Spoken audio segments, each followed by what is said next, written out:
Imagine standing on a block of ice at 20,000 feet.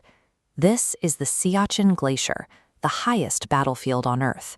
Up here, temperatures plummet to minus 60 degrees Celsius. Before a soldier even sees an opposing force, the mountain itself is the primary adversary. Maintaining a 24/7 military presence in this frozen wasteland requires an immense level of psychological endurance. The isolation is total. Supply lines depend entirely on helicopters navigating brutal crosswinds to drop off basic rations. But that single outpost is just a microscopic fraction of the larger force. This data shows the scale of the Indian Army, which maintains over 1.2 million active personnel and millions of reserves. To coordinate a force of that size, the military subjects its recruits to relentless environmental conditioning. They are trained to operate across India's diverse biomes, from the blistering heat of the Thar Desert to dense jungles and sheer vertical rock faces. While geography forges their physical resilience, sheer numbers and combat readiness only describe the first half of the Army's operational purpose. Military success is usually measured by combat capability, the ability to hold territory and secure tactical victories during active warfare. That wartime gallantry is recognized through the Param Veer Chakra, India's highest award for bravery in the face of the enemy. Yet, to understand how this institution functions day to day, we have to look past the medals and examine their foundational motto. That motto is Seva Paramo Dharma, which translates to service is the supreme duty.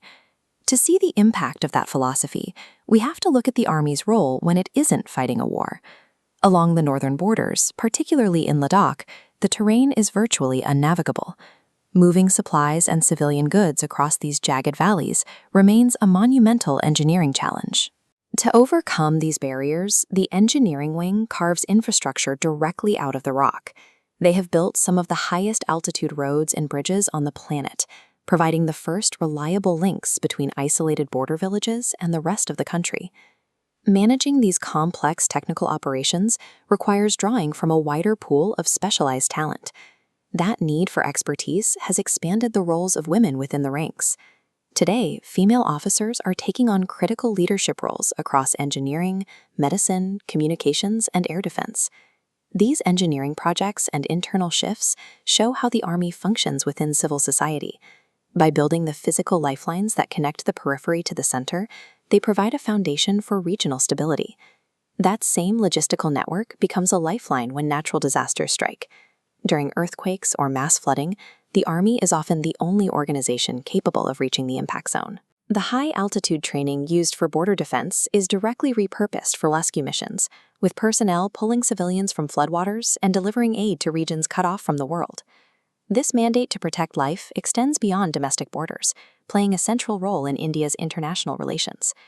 India is a major contributor to global security, having deployed hundreds of thousands of troops in the Blue United Nations Berets to stabilize conflict zones around the world. These peacekeepers operate in austere environments, providing critical medical care and humanitarian aid to civilians caught in the middle of foreign conflicts.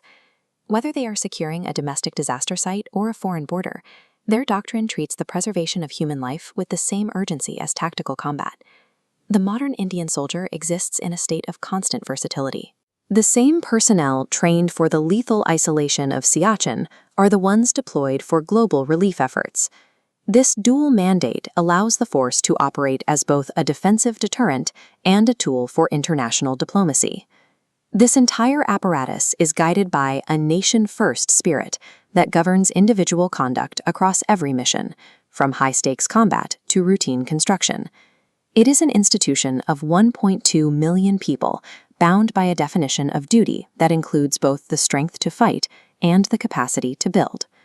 The Army's presence is visible in the stability it maintains on the borders and the peace it facilitates through service. Jai Hind.